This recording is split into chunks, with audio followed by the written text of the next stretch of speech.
இது வந்து இன்னும் 4 கோடி வியூஸ் போல ஜனநாயகம் நம்ம பேசுற வரைக்கும். இந்த பராசக்தி 4 கோடி போயிடுச்சு, இது வந்து 3 கோடி 80 லட்சத்துல நிக்குது. இது எப்படி சாத்தியமாச்சுதான் எனக்கு தெரியலையே. மலேசியால அவ்வளவு பெரிய கூட்டம் வந்துச்சுன்றாங்க, எல்லாமே இருக்கு. இப்பதான் நீங்க அரசியல் வயமா பேச ஆரம்பிக்கிறீங்க. ரசிகர்கள் வேறு, கட்சிக்காரர்கள் வேறு. ரசிகர்கள் வேறு, கட்சிக்காரர்கள் வேற, நான் ஒத்துக்கிறேன். அப்போ இந்த 4 கோடி பேர் திமுக ஆதரவாளர்களா பார்த்தவங்கலாம் சினிமாவை இன்னைக்கு 2026 தேர்தலில் தீர்மானிக்க போகுது. பராசக்தி ஜெயிச்சா திமுக ஜெயிச்சிரும், ஜனநாயக ஜெயிச்சா விஜய் ஜெயிச்சிருவாரோ? உங்களுக்கான எதிர்ப்பை வந்து நீங்க எதிர்ப்பு காட்டுறாங்களோ? சினிமா தேர்தல் அரசியல்ல கிளப்பான ஒன்று தானே. சினிமாங்கிறது நம்ம பிரிக்க முடியாது. இப்போ உண்மையான ஒரு திமுக சார்ந்தவங்க இதை புறக்கணிச்சிருப்பாங்க அப்படின்னு நம்ம புரிஞ்சுக்கலாமா? இல்லை, புறக்கணிப்பை விட ஏன் வீணா பார்த்துக்கிட்டு ஏதாவது திட்டி வச்சிருப்பாரு, எதுக்கு வீணா தேவையில்லாமல் அப்படின்ற ஒரு இருக்கும். நான் சொல்ல முதல்ல தேட்டரில் போய் சீட்டில் உட்காந்து படம் பாருங்க. சீட்டை ரோஹிணி தேட்டர் உடச்சி அள்ளிவிடாதீங்க. முதல் விஷயம் வேண்டுதல். வினோத் வீச்சலுக்காக நான் வைக்கிறேன். தேட்டர் அடிச்சு உடச்சிட்டாங்க விஜய். பாலை ஊற்றுனா பாடம் பண்ணுறது வாயில பாலை ஊற்றிக்காத, போய் மூடிட்டு உட்காந்து சத்தம் போனால் படத்தை பார்த்துட்டு நல்லா இருந்தால் நல்லா இருக்குன்னு வந்துட்டு வெளியே வந்துடு. சத்தம் போட்டு இப்போ எங்களை மாதிரி படம் மட்டும் பார்க்க போகிறவங்க நியூசன்ஸ் பண்ணாத. தமிழ் மொழியை காப்பதற்கு திமுகவோட பங்களிப்பு மாதிரி வேறு யாரும் செய்யும். இல்லாட்டி அன்னைக்கே எல்லாமே வாஷ் அவுட் ஆகிருக்கும். இந்திய தேசிய மொழின்னு சொல்கிறாங்க. எங்கே இருந்தா தேசிய மொழி? ரூல் ஆஃப் மொழி தான் அது. அண்ணல் அம்பேத்கர் ஒன்றில் சொல்லியிருக்காரு, இந்தியான்னு ஒரு நாடு இருக்குன்னா அது ஆளணும்னா தமிழர்கள் கையில் இருக்கு. ஆமாம் ஆமாம். எங்கே வடநாட்டில் பிறந்த பாபா சாஹிப்க்கு தமிழனை பற்றி தெரிஞ்சிருக்கு. அது சொன்ன விளக்கத்தையும் சொல்லிடுறேன். எல்லாத்தையும் என்ன வந்து திட்டுவாங்க கீழே வந்து தற்கொலைகள் மாதிரி. தமிழ் சினிமா யாருடைய கட்டுப்பாட்டு? அதான் வியாபாரம் ஆயிட்டு, எல்லாம் வியாபாரம் தான். தென்னிந்திய நடிகர் சங்கத்தினுடைய தலைவர் யாரு? விஷாலு. தயாரிப்பாளர் யாரு? விஷாலு. ஏன் ஒரு தமிழ்னு கூட தகுதி இல்லையா தமிழ்நாட்டுல? இருங்கன்னு சொல்றேன், இருங்கன்னு. அப்போ தமிழ் சினிமா இங்க யாரு கட்டுப்பாட்டுல இருக்கு? ஈவே ராமசாமி என்கிற பெரிய சமூக விடுதலைக்காக ஒரு விஷயங்களை பேசியிருக்காரு. ஆமா பேசியிருக்காரு. அவர் கான்ட்ரிபியூட்டே பண்ணல. எப்படி பேசுறீங்க? அப்படி பேசல அவங்க. இவர் மட்டும்தான் பேசியிருக்காரு, இவர் மட்டும்தான் உங்களுக்கு தந்தைனா அப்ப யாரு? ஆயுதச பண்டிதர் யாரு? MC ராஜா யாரு? பாரதியார் யாரு சொல்லுங்க? அதான் கேக்குறாங்க. பாரதியாரும் பெரிய ஜாதி மறுப்பு பேசியிருக்காரு. பாரதியாரையும் போட்டு உடைக்க ஆரம்பிச்சிட்டாங்க. நீ அது உடைக்கிறது யாரு? இப்ப வாங்க இப்ப பாயிண்ட்டுக்கு வந்துருக்கீங்க. பாரதியார் உடைக்கிறது யாரு? நிம்மதி ப்ராப்பர்ட்டி மேனேஜ்மெண்ட். உங்கள் பழைய வீட்டை புதிய வீடாக மாற்றலாம் வாங்க. வாய்ஸ் ஆஃப் தமிழ்நாடு பார்வையாளர்களுக்கு வணக்கம். இன்றைய சிறப்பு நேர்காணலில் நம்முடன் இணைந்திருப்பவர் வழக்கறிஞர் அண்ணன் தமிழ்வேந்தன் அவர்கள். நான் வணக்கம். வணக்கம். நீண்ட நாள் கழிச்சு சந்திக்கிறதுல மிகச்ச மகிழ்ச்சி. ஒரு பக்கம் பார்த்தீங்கன்னா பராசக்தி, இன்னொரு பக்கம் பார்த்தீங்கன்னா ஜனநாயகன். பராசக்திக்கும் உங்களுக்கும் தொடர்பு இருக்குதுன்னு எங்களுக்குலாம் தெரியும். ஏன்னா வெளியே வந்து நீங்கள் அப்படி தான் அறியப்பட்டிருக்கீங்க. நான் சொல்கிறேன் ஏன்றதை. இப்போது இந்த பராசக்தி ஜனநாயகன் ட்ரைலர் வெளியாச்சு. ட்ரைலரில் பார்த்தீங்கன்னா நியாயமாக நான் எதிர்பார்த்தது என்ன? விஜய் வந்து பெரிய ஸ்டாரு, கடைசி படம், அவரு தான் அதிகமான வியூஸ் போகும்னு பார்த்தேன். ஆனால் அந்த வியூஸை விட பராசக்தியோட வியூஸ் ட்ரைலர் அதிகமாக போயிடுச்சு. என்ன காரணம்? எல்லாம் விஜய் அவர்களுக்கு எதிராக மாறிட்டாங்களா, இல்லை திமுக ஆதரவாக மாறிட்டாங்களா? என்ன நடக்குது? பராசக்தி பராசக்தி வந்த வருஷம் இப்போ 52 அரை நூற்றாண்டு காலம் தாண்டி கிட்டத்தட்ட 75 வருடங்கள் கிட்ட நெருங்கிட்டு இன்னைக்கு அந்த சிவாஜி கணேசன் ஐயா பேசின டைலாக் மறக்க முடியுமா? ஓடினேன், நானே ஓடினேன், வாழ்க்கையில் விளிம்புக்கே ஓடினேன், கோயில்கள் வேண்டாம் என்று நான் கோடவில்லை, கொடியவர்கள் கூடாரமாகி விடக்கூடாது என்று சொல்லி. ஆமா, அந்த விஷயங்கள் வந்து மிகப்பெரிய இந்திய எதிர்ப்பு போராட்டத்துடைய உச்சத்துல வந்து எழுதினது அந்த டைலாக் எல்லாமே. அந்த டைலாக்ல கலைஞர் கருணாநிதி ஐயா செதுக்குனது. இன்னைக்கு அது நின்று பேசுது. நீங்க அந்த டைலாக் போட்டு போறீங்க. பராசக்தி தமிழ் சினிமால ரொம்ப முக்கியமான ஒரு படைப்பு. யாருமே வந்து இன்னைக்கு போட்டாலும் டெம்போ அந்த மாதிரி இருக்கும். ஆக்சுவலி முக்கியமா இந்த பார்ப்பனிய எதிர்ப்பு எல்லாமே A to Z இருக்கும். ஆமா, அந்த ஒரு 15 நிமிஷம் டைலாக் இல்லைன்னா சிவாஜி கணேசன் ஐயாவுக்கு அது ஒரு பெரிய மாஸ்டர் பீஸ். ஆமா, அது இல்லைன்னா அவ்வளவு பெரிய ஒரு ட்ரேட் ஆயிருக்க முடியாது. ஆமா ஆமா, அது ஒரு ஸ்ட்ரோக்ல பேசினாரெல்லாம் சொல்றாங்க. உண்மையிலே வியப்பா இருந்துச்சு சிங்கிள் அட்டெம்ப்ட்ல பேசுறது. அவர் அந்த பாதிக்கப்பட்டு ஒரு மனுஷன் வந்து கல்வி இருந்தும் போதிய சோர்ஸ் இல்லாம போறவனோட நிலை என்ன, ஒரு விளிம்பு நிலை மனிதனா ஒருத்தர் சொசைட்டில மாறினா என்ன ஆகும் அப்படின்றத காமிச்சதுட்டு அது இன்னைக்கு வரைக்கும் டைம் லைன்ல இருக்கு. நாளுக்கு பிறகு விவேக் ஒரு படத்துல பண்ணாரு, ஓடினேன், மெரினா பீச் வந்தது திரும்பி வந்துட்டேன், ஓடினேன். ராமநாதனுடைய படத்தில் பண்ணிருப்பாரு ஒரு காமெடி சீக்வன்ஸ். பட் அது உயிரோட்டத்தை கொண்டு வந்திருப்பாரு. வாழ்க்கை விளிம்பு நானே பாதிக்கப்பட்டேன், நேரடியாக பாதிக்கப்பட்டேன்னு சொல்லிட்டு அன்னைக்கு ஒரு கோர்ட் சீன்ல அன்னைக்கு 52 நடந்தது இன்னைக்கு கொண்டு வந்து காமிச்சாங்க. இன்னைக்கு வரைக்கும் அந்த டைலாக் இருக்கு. இன்னைக்கு ஒரு நேரடியாக பாதிக்கப்பட்டேன்றதை நம்ம அடிக்கடி பயன்படுத்துறோம். அப்ப வந்து அந்த படத்துக்கு இருக்கிற எதிர்பார்ப்புங்கிறது அது வேற லெவல்ல இருக்கும். ஆக்சுவலா ஜனநாயகன் நீங்க எதிர்ப்பு வந்து இந்த கட்சி ஆரம்பிக்கிறதுக்கு முன்னாடி நீங்க சொல்லியிருந்தா அது வேற மாதிரி இருந்திருக்கும். இப்ப முழுசா நீங்க கட்சி. நான் எனக்கு என்ன ஒரு டவுட்னா, இது வந்து இன்னும் 4 கோடி வியூஸ் போல ஜனநாயகன் நம்ம பேசுற வரைக்கும் இந்த பராசக்தி 4 கோடி போயிடுச்சு, இது வந்து 3 கோடி 80 லட்சத்துல நிக்குது. இது எப்படி சாத்தியமாச்சுன்னு எனக்கு தெரியலையே. அது ஒண்ணுமே மக்களோட எதிர்பார்ப்பு வந்து நம்ம தியேட்டர் இதுல ஸ்கேம் பண்றதுக்கு ஒண்ணும் ஒண்ணுமே கிடையாது, இல்ல. வியூஸ் அதிகமாகிறதுக்கு ஒண்ணுமே கிடையாது. பாக்ஸ் ஆபீஸ் போலீஸ் சொல்றதுக்கு வேலை கிடையாது. ஆமா ஆமா, பாக்ஸ் ஆபீஸ் சொல்லுவாங்க முதலாளி 500 கோடின்னு தள்ளி விட்டு போயிடுவாங்க. இல்ல எப்படி நடந்துச்சு, உலகம் முழுக்க பல கோடி பேர் விஜய் ரசிக்கிறாங்கன்றாங்க, மலேசியால அவ்வளவு பெரிய கூட்டம் வந்துச்சுன்றாங்க, எல்லாமே இருக்கு. இப்பதான் நீங்க அரசியல் வயமா பேச ஆரம்பிக்கிறீங்க. ரசிகர்கள் வேறு, கட்சிக்காரர்கள் வேறு. ரசிகர்களுக்கு இப்போ ஒரு மாற்று சிந்தனை வந்திருக்கும். இப்ப நான் இப்படி புரிஞ்சுக்குவா, ரசிகர்கள் வேறு கட்சிக்காரர்கள் வேற, நான் ஒத்துக்கிறேன். அப்போ இந்த 4 கோடி பேர் திமுக ஆதரவாளர்களை பார்த்தவங்கலாம் உலகம் பூரா தானே பார்த்துருக்காங்க. ஏன்னா உலகம் பூராவா திமுக கோட்டு போட்டு இருக்காங்க. வெளிநாட்டுல, அமெரிக்கால, லண்டன்ல எல்லாம் இருக்காங்களே, எல்லா உலகம் பூரா பார்த்துருக்காங்க. உலகம் பூரா பராசக்தி மறுபடியும் எப்படி வந்திருக்குங்கிற அவுட்டு தான் பார்த்துருப்பாங்க. ஏன்னா சிவகார்த்திகேயன் கடந்த காலங்களா ஒரு படங்கள் ஒன்றும் பெரிய ஃபிளாப்லாம் சந்திக்கல. நல்ல படங்கள் தான். அமரன்லாம் வந்து தூக்கி விட்டு போச்சு. எங்கே ஒரு விட்டு நடிகர் பேர் சுத்திட்டு இருந்தாரு, யாரோட சூரியோட இருந்துட்டு. அமரன் வந்து ஒரு சீரியஸ் கதாபாத்திரத்தை தூக்கி விட்டு போச்சு. கோச்சரா வந்தாரு. எல்லா படத்துலயுமே ஒரு கனா படத்துல எல்லாம் வந்தாருல, ஒரு மாதிரி ஒரு பில்டப்புக்கு வந்துட்டாரு. அவரு ஒரு மாதிரி அழுது பொருள்வார் மேடைக்கு வந்தாக்க முன்னாடி. அந்த ப்ரொடியூசர்கிட்ட கார் இருக்கா கேளுங்க, பட்டே கார் இருக்காரு கேட்கறதா, அதெல்லாம் பார்த்தாரு. சீன்லாம் போடுவார், வந்தா பாவம். இப்போ ஒரு மாதிரி மெச்சூர்ட் ஆயிட்டாரு. அப்பா கதை வேணும்னு எடுத்துப்பாரு. அப்பா கதை எங்க அப்பாவுக்கு கொல்லிதான் வச்சேன் பாரு.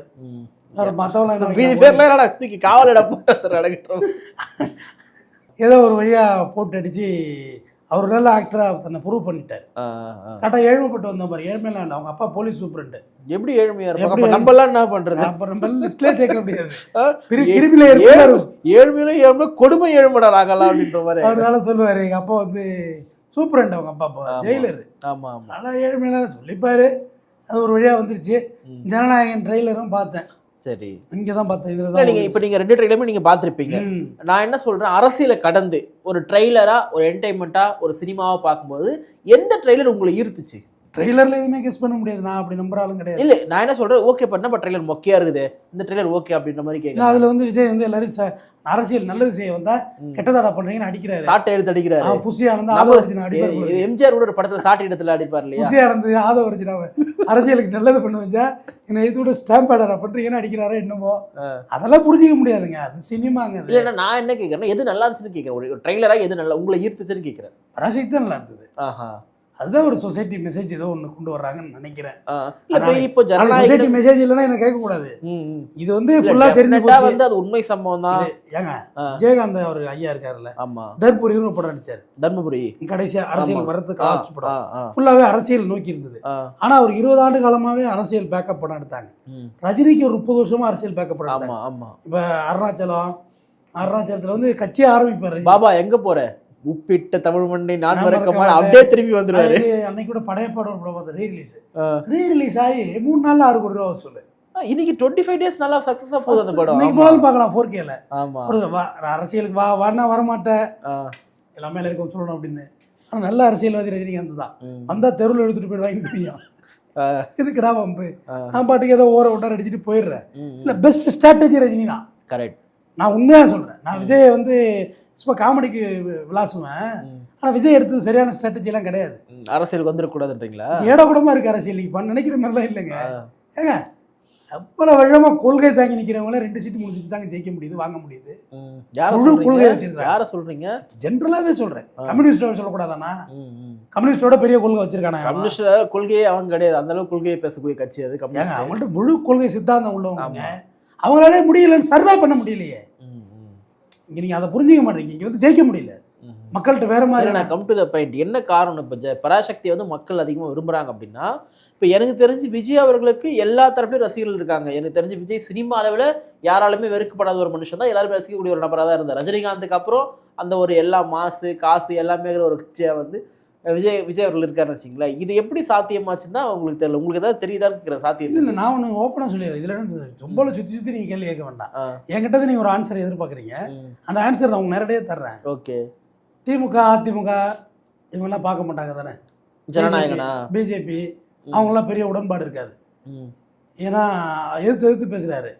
இப்ப திமுக திட்டுறது மட்டுமே முழு நேரம் வேலையை வச்சு சினிமாவை இன்னைக்கு 2026 தேர்தலில் தீர்மானிக்கும் போது பராசக்தி ஜெயிச்சா திமுக ஜெயிச்சிரும், ஜனநாயக ஜெயிச்சா விஜய் ஜெயிச்சிருவாரோ? உங்களுக்கான எதிர்ப்பை வந்து ஏங்க நீங்க என்ன எதிர்ப்பு காட்டுறாங்களோ? இப்படி காரி துப்புற உங்களை எப்படி போய் பாப்பே அந்த ட்ரெய்லர்லாம் பார்க்க வேணாம், தள்ளி விட்றா, ஸ்க்ரால் பண்றாது அப்படி ஸ்க்ரால் பண்ணுவாங்க தானே? இப்போ உண்மையான ஒரு திமுக சார்ந்தவங்க இதை புறக்கணிச்சிருப்பாங்க அப்படின்னு நம்ம புரிஞ்சுக்கலாமா? இல்லை, புறக்கணிப்பை விட ஏன் வீணாக பார்த்துக்கிட்டு ஏதாவது திட்டி வச்சிருப்பாரு, எதுக்கு வீணாக தேவையில்லாமல் அப்படின்ற ஒரு இருக்கும். பட் ஆனால் கமர்ஷியல் வைஸ் அது ஜெயிக்கணும்ல. நீங்கள் வெறும் அரசியல்லாம் பேசி தருமபுரியெல்லாம் ஒரு விஜயகாந்த் சார் சொந்த முயற்சியில் பண்ணிக்கிட்டது. படம் ஒன்றுமே வரல, ஒன்றுமே வராது, வராது. கடைசி படம் அப்படி இப்படிலாம் சொல்லி ஆடியோ லான்ச் எல்லாம் போய் அது படத்தை விற்கிறதுல தெளிவாக தான் இருக்காங்க. வாங்க 500 கோடி ரூபா சம்பளம் வாங்கியிருக்கிறாரு, அது ஜெயிக்க வைக்கணும்ல. பட் பராசக்தியோட கம்பேர் பண்ணுறது தப்புங்கிறது என்னோட கருத்து.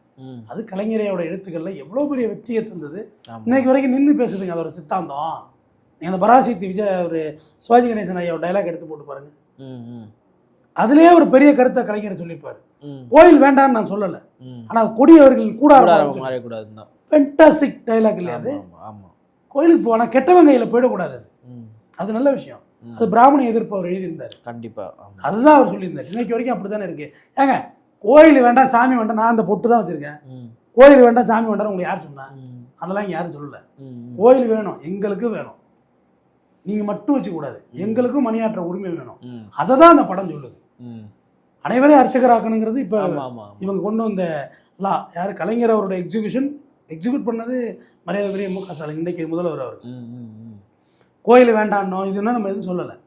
ஆனால் எங்களுக்கும் அந்த உரிமையை கொடுங்க, எங்களுக்கு அந்த வாய்ப்பு கொடுங்க, அதுதான் பராசக்தி. இப்போ ஒரு டாக் உருவாக்கிருக்குங்களே. இப்போ பராசக்தி படம் நம்ம சொன்ன மாதிரி ஏற்கனவே வந்து கருணாநிதி அவருடைய வசனத்தில் வந்து மிகப்பெரிய ஒரு வெற்றி பெற்ற ஒரு படம். இன்றைக்கும் நம்ம அந்த படத்தை வந்து ஒரு முக்கியமான தமிழ் சினிமாவை வந்து பார்க்குறோம். இப்போ இது மொழி போராட்டம், திமுக ஆட்சிக்கு வந்ததுக்கு காரணமே மொழி போராட்டம் தான். அண்ணாவுடைய பங்கு, கருணாநிதியோட பங்குலாம் முக்கியமானது தான். கிட்டத்தட்ட இந்த பராசக்தி சீனில் அண்ணாவே ஒரு காட்சியில் வராரு. அவன் இந்த போராட்டம் யாராக இருந்தாலும் என் தம்பி தான் அவன் சொல்லக்கூடிய காட்சிகள்லாம் ரொம்ப வலிமையாக வந்திருக்கு. ஒரு மொழிக்காக ஒரு இனம் வேணும்னு சொல்கிறது ரொம்ப வலிமையாக வந்திருக்கு. ஸோ 2026 தேர்தலுக்கு இன்னும் ஒரு 3 மாதம் தான் ஆகுது. படம் இந்த இறுதியில் தான் ரிலீஸ் ஆகுது, பொங்கலுக்கு ரிலீஸ் ஆகுது. ஸோ இந்த படம் தேர்தல் அரசியலில் ஒரு தாக்கத்தை ஏற்படுத்துமா? சினிமா தேர்தல் அரசியலில் கிளப்பான ஒன்று தானே.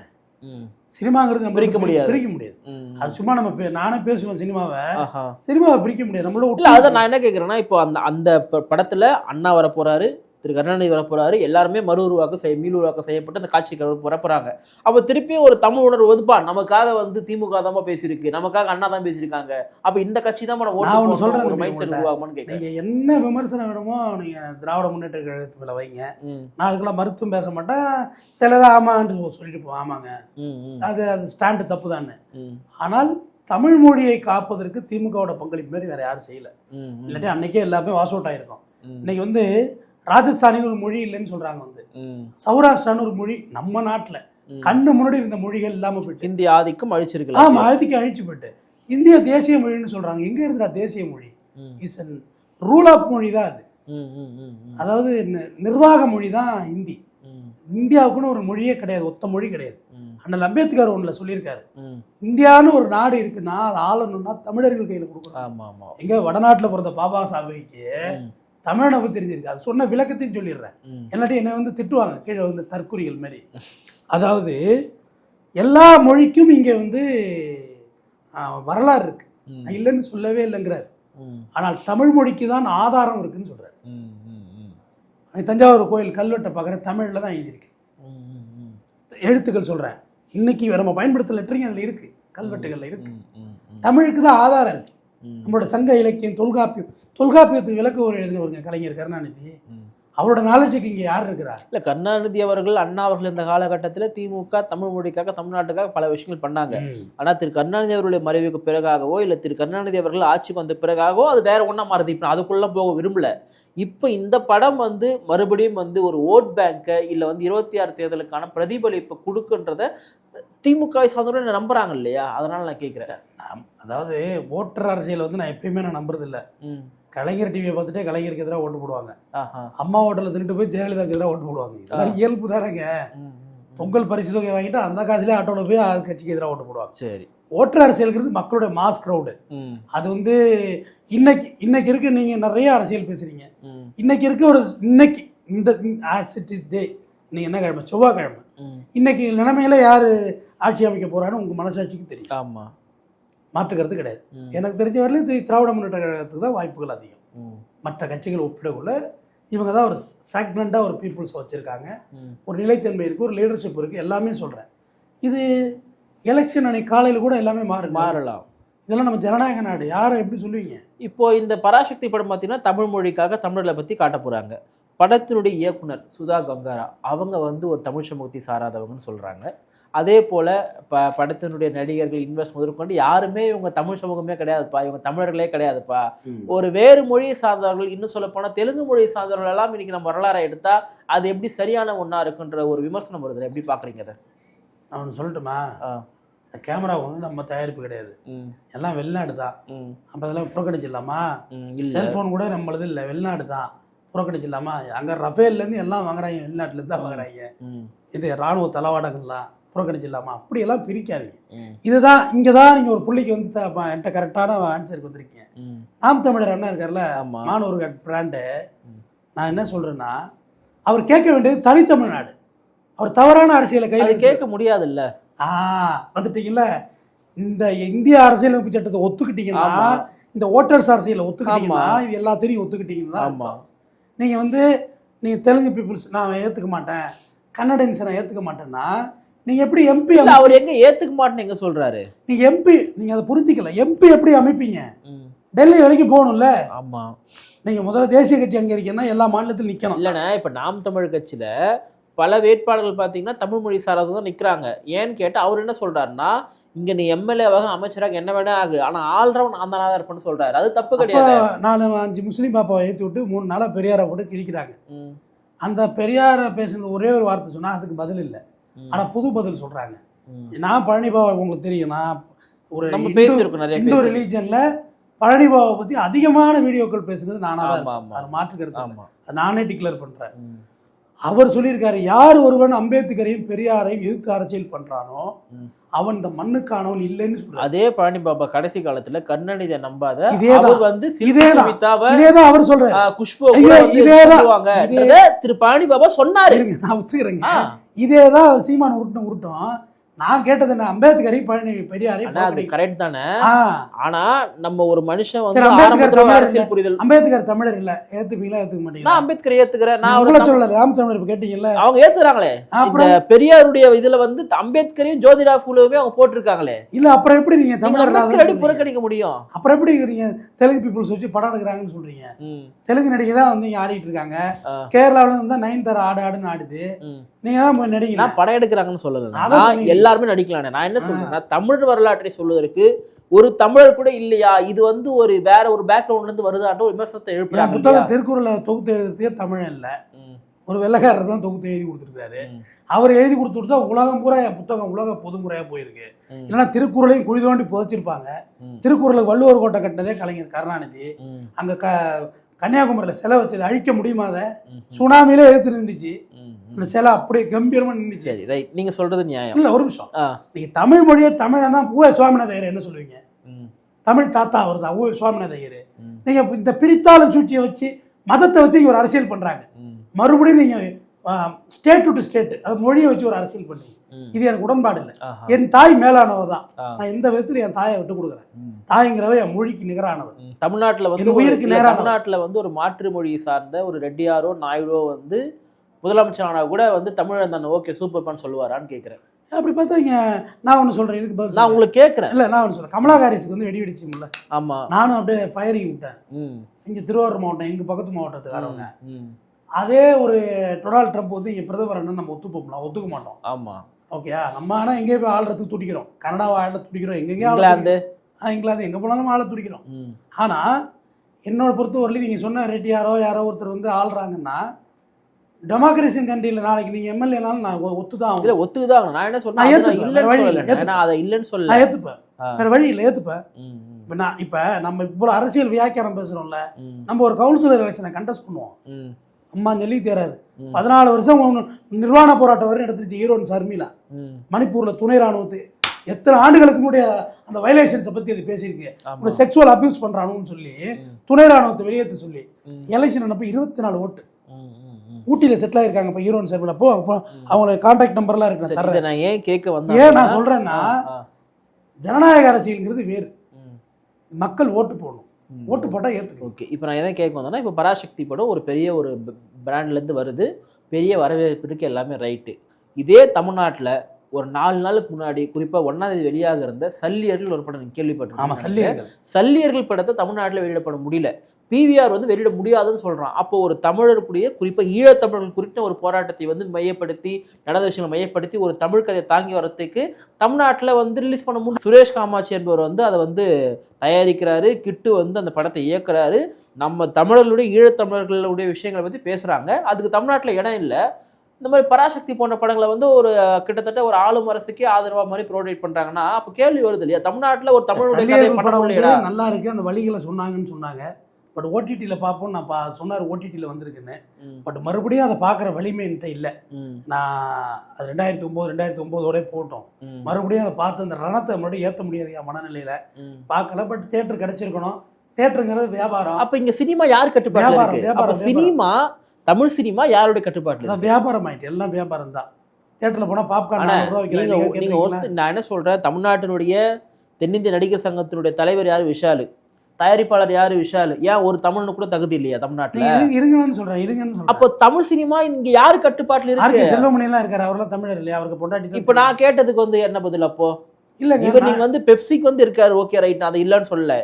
தமிழ் சினிமா தமிழர்களுக்காக இல்ல அப்படின்னு ஒரு சூழல் எழுவுது. அதெல்லாம் ஒண்ணும் இல்ல. அவங்களுக்கு நம்ம அந்த வாய்ப்புகளை எடுக்கிறது தவறுறோம். நம்ம வேற ஆடியன்ஸா இருந்துட்டு போறதுக்கே தயாரா இருக்கோம். விசில் அடிச்சா கொஞ்சம் இருக்கிறோம். அதுக்கு என்ன பண்றது? இல்ல நீங்க ஆளுமைக்கு வர தெரியல. இல்ல நீங்க வந்து ஐயா மணிவண்ணன் அவர்களுடைய கருத்தை ஏத்துப்பீங்க நம்புறாங்க. அவர் இடத்துல வந்து குறிப்பிடுவாரு, திரு கமலஹாசன் அவர்கள் வந்து அரசியல் வருகை வரும்பொழுதோ இல்ல அவர் செய்யக்கூடிய விஷயங்களை பத்தி, கண்ணா நீ யாருன்னு தெரியும், உங்க சீன்லாம் இங்க ஓட்டாத, நீ என்ன பண்ணுவீங்க, கொஞ்ச நாள் வந்து இருந்துட்டு உன் ஆட்டத்தை முடிச்சு நீ போயிட்டு அமெரிக்கா செட்டில் ஆயிடுவேன், நீ எல்லாம் என்னைக்குமே மண்ணுக்கானவன் கிடையாதுன்றது திரு மணிவண்ணன் போன்றவர்கள் பேசினவங்க. ஏன்னு கேட்டால் அவர் மண்ணுக்கு ஏற்ற ஒரு விஷயம். இத்தனைக்கு ஒரு மார்க்சிஸ்ட், உங்களுக்கு தெரியும், கம்யூனிஸ்ட். அவர் அந்த மாதிரி விஷயங்களை பேசும்பொழுது நான் ஒன்றுன்னு சொல்லி ஒரு தலைவர் ஒன்று சொன்னாருக்கு தாண்டி எல்லாத்தையும் ஏற்றுக்கணும் அவசியம் இல்லை. எல்லாத்தையும் ஏற்று அவர் பொது அரசியலுக்கு வந்தார் கமலஹாசன், தோல்வியை தெரிவிட்டார். என்னமோ அவர் தோத்ததே எனக்கு சந்தேகமாக தான் இருக்குது.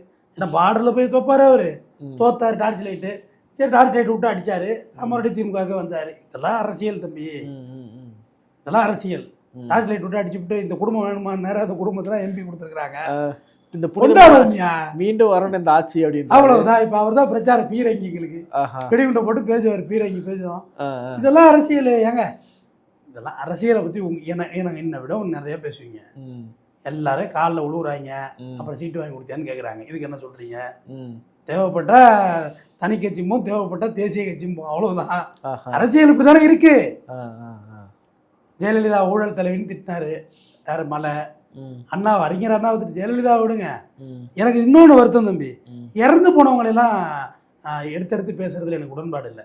செத்துட்டாங்க, அவ்வளோதான். அவங்க தெய்வமாயிட்டாங்க, இல்லை கடவுளாயிட்டாங்க, இல்லை பிணமாயிட்டாங்க, இப்படி மோச்சுவாங்களேன். அப்படியே அவங்கள திருப்பி ரீபோஸ்ட் பண்ணுறாங்கன்னு தெரியல. நான் கூட இந்த பெரியாரிஸ்டுகள்லாம் வந்து சீமான் பேசுறதுலாம் பதில் அளிக்க பேச இன்னும் பேசிட்டே போகிறாங்க. பெரியார் ஒரு காலத்தின் தேவை, நான் அதை மறுக்கவே மாட்டேன். இன்னைக்கு வந்து அவ்வை பாட்டி படிச்சாலேங்கப்பா அப்படின்னு சொல்றாங்கல்ல, உங்க பாட்டி என்ன பண்ணாங்கன்னா பதில் இல்லை. அவ்வை பாட்டி சொல்றாரு, ஏன் உன் பாட்டி என்ன பண்ணா? இல்ல வெள்ளக்காரன் வந்து எல்லாரும் கல்வியை பொது உடைமையாகனா அதுல பெரியார் தான் சொல்லல, இல்ல அவன் தான் பண்ண. வெள்ளக்காரன் தாங்க முதல்ல சதி என்ன உடன்கட்டியதே காட்டு மிராட்டி பயல்களை நம்ம பார்த்து, அப்ப இடையில நமக்கு ஒரு கைபர் போலன் கலவாய் வழியாக ஒரு காட்டு மிராட்டித்தனத்தை எக்ஸிக்யூட் பண்ணிருக்காங்கல்ல, அதை உடைச்சு வெளில வரும். பெரியார் வந்து பண்ணிருக்காருன்னா பெரியார் பண்ணிருக்காரு தான், பெரியார் மட்டும் தான் செய்திருக்காருன்னா அதுல உடன்பாடு இல்லைன்றாங்க. யார் கூட இவ்வளவு பேர் போராட்டத்தில் அதுதானே சொல்றாங்க. இங்க ஒரு பிம்பம் ஆக்கிட்டாங்களே. அதுல இருந்து அதுக்கு பிறகு தான் திராவிட கழகத்துல இருந்து திராவிட முன்னேற்ற கழகம் வருது. அதுல இருந்து முளைச்சுதான் அனைத்து இந்திய அண்ணா திராவிட முன்னேற்ற போகுது. திராவிட முன்னேற்ற கழகத்துல தான் வைக்கக்கூடிய கருத்து என்னன்னா, ஈவே ராமசாமி என்கிற பெரியார் சமூக விடுதலைக்காக விஷயங்களை பேசியிருக்காரு. ஆமா பேசியிருக்காரு. அவர் கான்ட்ரிபியூட்டே பண்ணலன்னு எப்படி பேசுறீங்க? அப்படி பேசல அவங்க. இவர் மட்டும்தான் பேசியிருக்காரு, இவர் மட்டும்தான் உங்களுக்கு தந்தைனா அப்ப யாரு? ஆயுதச பண்டிதர் யாரு? எம் சி ராஜா யாரு? பாரதியார் யாரு சொல்லுங்க? அதான் கேக்குறாங்க. பாரதியார் பெரிய ஜாதி மறுப்பு பேசியிருக்காரு, அதுதான் கடவுள் மறுப்பு பேசியிருக்காரு, முற்போக்கு தரத்தை பத்தி பாராட்டி இருக்காரு. எனக்கு அதுதான் பெரிய சங்கடம். பாரதியாரையும் போட்டு உடைக்க ஆரம்பிச்சிட்டாங்க. நீ அது உடைக்கிறது யாரு? இப்ப வாங்க இப்ப பாயிண்ட்க்கு வந்துறீங்க. பாரதியார் உடைக்கிறது யாரு கேக்குறீங்க? நான் வந்து பாரதியை போட்டா இருக்கேன் ஆபீஸ்ல. ஆமா ஆமா, நான் பெரியார் போட்டா வச்சிருக்கேன், பாரதியார் புத்தகங்களும் கூட இருக்கு, பள்ளிபா போட்டா வச்சிருக்கேன். பாரதியார் வந்து விமர்சனத்துக்கு அப்பாற்பட்டவர், சிறந்த போயட், சாதிய மறுப்பு பேசினவர், பொண்டாட்டியை வந்து உட்கார வச்சு இவர் நின்று புகைப்படம் எடுத்தவர். அதுல சொல்றாங்க அக்கறை காலத்துல வந்து புடவையை சுற்றி அழிச்சிட்டு போனாருன்னு. அப்படின்னு சுடிதாரா இருந்துச்சு, பொண்டாட்டி மாட்டி சுடிதார்ல ஜீன்ஸ் பேண்ட் லெக்கின்ஸ் இருந்துச்சா? புடவை இருந்தது, கட்டி அழிச்சிட்டு போனாரு. இதெல்லாம் ஒரு பேச்சா? அது அந்த பாப்பா ஏறி பேசுது. உண்மையிலே ரொம்ப வருத்தம். நம்மளாம் பழனிபாவை நேசிக்கிறேன். ம். நான் பழனிபாவா தான் எனக்கு ஒரு பெரிய புரிதலை கொடுத்தாரு. நாங்கள் என்னமோ ஆப்கானிஸ்தான்லேருந்து வந்தவங்க இல்லடா, அண்ணன் தம்பியா உங்களோட பறையனா பல்லனா சக்கிலியனா சாணானா நாடானா பல்லு பிற 18 ஜாதியாக இருந்து நாங்கடான்னு சொல்கிறாரு பழனிபாவா. அவரோட காணொலி இருக்கு, எடுத்து பாருங்க. எங்களை எங்கடா வந்தேரின்னு சொல்கிற, நாங்கள் ப்ரீ திராவிடர்ஸ், எங்கள் மார்க்கம் இறக்குமதி செய்யப்பட்டதுன்னு அவர் சொல்கிறாரு. பழனிபாவா சொல்கிறாரா இல்லையா? சொல்கிறாரு. அப்போ நீங்கள் அந்த புரிதல் எங்கள்கிட்ட இருக்குது, ஏற்பட்டிருக்கு, உங்களுக்கு இருக்குது, எல்லார்ட்டையும் நான் வெளிப்படுத்துறதே இதுதான். அப்போ நம்ம வந்து அந்த இப்படி ஒரு ட்ரெஸ் இருக்குமா, அந்த குர்கா போட்டுக்கிட்டு போட்டு பெரியாரை போட்டு புழக்கிறது எப்படி? பெரியார் அதே எடுத்துருக்கிறாரு. இப்போ ஜனநாயகன் வெளியாகுது, பராசக்தி வெளியாகுது. கலெக்ஷன் ரீதியாக நான் என்ன நினைக்கிறேன்னா, இன்றைக்கி ட்ரைலர் வந்து பராசக்தி அதிக பேர் பார்த்துருந்தாலுமே கலெக்ஷன் ரீதியாக ஜனநாயகன் தான் அதிகமாக வரும்னு நம்புகிறேன். ஆனால் இந்த கலெக்ஷன் தோல்வி இது 2027 ரெண்டு தரப்புலேயும் வந்து பிரதிபலிக்குமா பிரதிபலிக்காதா? நான் என்ன சொல்கிறேன், முதல்ல தேட்டரில் போய் சீட்டில் உட்காந்து படம் பாருங்க. சீட்டை ரோஹிணி தேட்டர் உடச்சவங்க உடச்சி அள்ளி விடாதீங்க. முதல் விஷயம் வேண்டுதல். வினோத் பீச்சலுக்காக நான் வைக்கிறேன். தேட்டர் அடிச்சு உடச்சிட்டாங்க விஜய் படத்தை. பாலை ஊத்துனா பாட பண்ணுறேன்னு வாயில பாலை ஊற்றிக்காத. அது விஜய் படத்துக்கு, இது அஜித் படத்துக்கு ஏறி லாரில இருந்து பைசு தூக்கிட்டான். போய் மூடிட்டு உட்காந்து சத்தம் போனா படத்தை பார்த்துட்டு நல்லா இருந்தா நல்லா இருக்குன்னு வந்துட்டு வெளியே வந்துரு. சத்தம் போட்டு இப்போ எங்களை மாதிரி படம் மட்டும் பார்க்க போறவங்களுக்கு நியூசன்ஸ் பண்ணாத. தொந்தரவுப்படுத்தாதீங்க.